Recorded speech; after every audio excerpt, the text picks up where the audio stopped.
Hello and welcome to Crosstalk. I'm Peter Lavelle. Syria, a civil war within, and the deadly reality of seeing this conflict spill over into the entire region. Does much of the blame for the current situation lay with foreign countries seeing an opportunity to eliminate an enemy in Damascus? If so, what are the unintended consequences?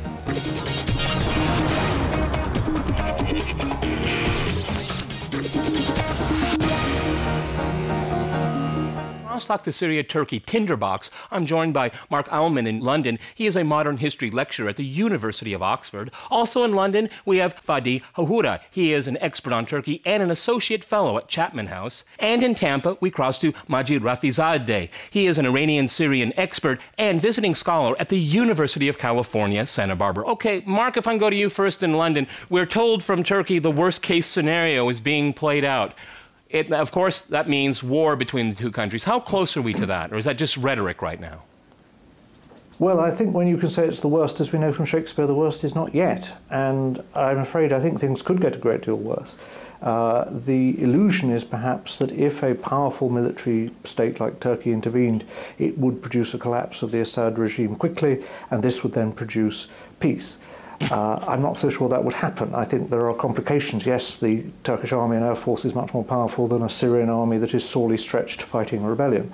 But on the other hand, whether you would pacify the country or simply produce new tensions, including tensions with, after all, the old imperial power, Turkey, I think is really open to question. And if we think about past precedents, 30 years ago, the Israelis entered Lebanon to suppress the PLO. Yeah, and yet, they were greeted by people in the south as liberators from the PLO, from the Palestinians who were disliked by the Shiites. But a few months later, the Shiites decided they didn't like their Israeli liberators, and that runs to the present day. So there's always a danger that you can intervene to act as the liberator, only to discover that the people who you liberated turn out not to be grateful.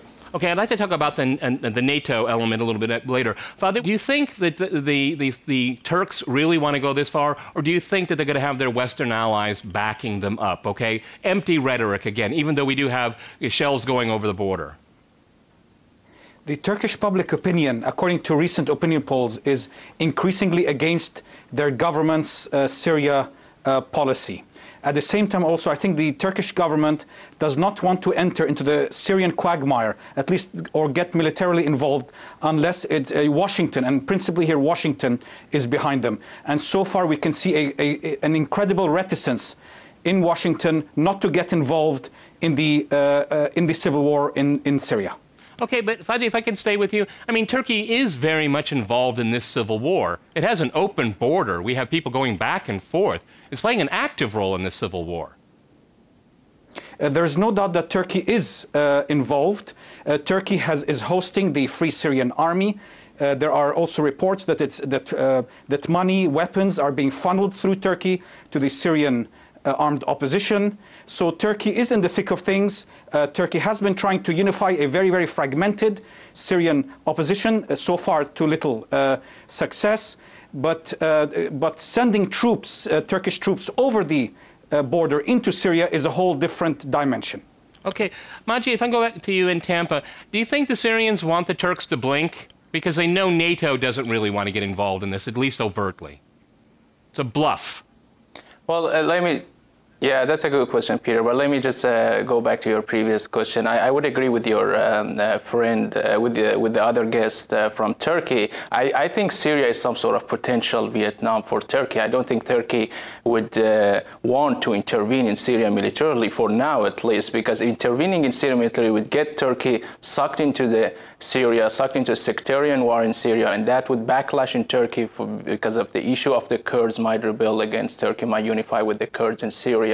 And also, there would be a proxy war between Iran. We should also bring Iran into the topic, because there would be, Iran has a large stake inside Syria, and there would be Saudi also intervening in Syria, and there is international superpowers who are backing the Assad regime. So I don't think Turkey now ready to intervene militarily in Syria. And as your guest said, I think I don't think the public opinion in Turkey are in favor of any war that launching against Syria.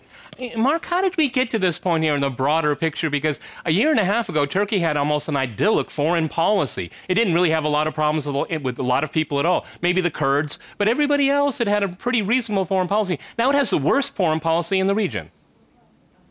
Yeah, it's a peculiar situation that the government suddenly and impulsively stood on its head and somersaulted into radical opposition to governments that it had previously cultivated. The Prime Minister, Mr. Erdogan, had received a prize from Gaddafi for promoting human rights, seemed to be trying to edge Libya towards better relations with the outside world through economic and diplomatic contacts, similarly with Syria.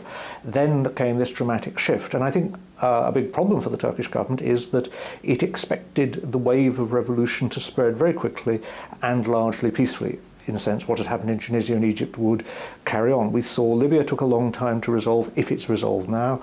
And of course, Syria has turned out to be a much tougher nut to crack for the reasons that your contributors have also discussed. There are deep-rooted rivalries. There isn't a clash simply between a narrow dictatorship and the people. The people in Syria are divided, and some of that division spreads over the borders, not just Kurds. Remember, we often talk about Assad's regime being an Alawite-based regime. Well, there are many more Alevis in Turkey than in Syria.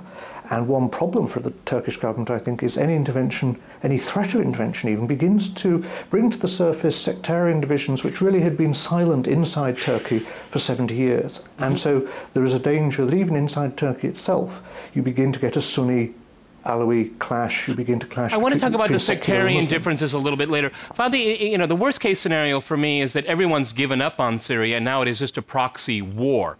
And that means it could turn into another Lebanon, okay? Because there doesn't seem to be any will on the part of the rebels to negotiate. They've given up on that. They just want, you know, as much violence and see who wins, hopefully with a Western intervention of some form. That's the worst case scenario. I think there is even a even more worse scenario, and that's the fact that if outside powers start really funneling weapons and material to the I would make the argument they are. They already are doing that.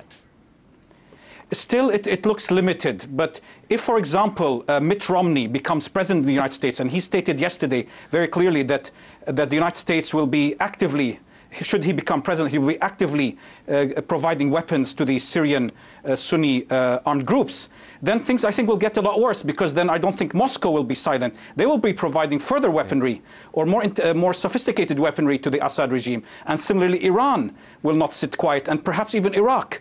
So far, to a certain extent, the Syria conflict has been contained somewhat, like Lebanon was in the 1980s. But should the different parties really get far more active in the conflict, and I think it could get a lot worse, not just for Syria, but for the neighbors, including Turkey.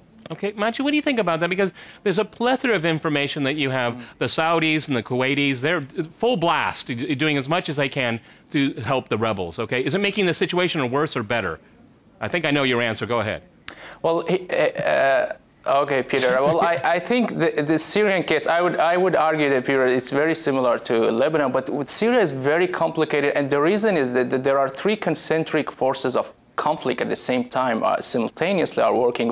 First, we have the domestic, the opposition groups, the rebel fighting the regime, and none of them can defeat the other one. And then we have the regional Cold War between Iran, as you mentioned, Saudi Arabia, and the Arab Gulf states, and also some religious, you can say, Cold War between Shiism and Sunnism. And then we have on the international level also there is a deadlock between Russia, China, and the other side, the United States, France, and Germany, and other European countries. So I think because of these three levels,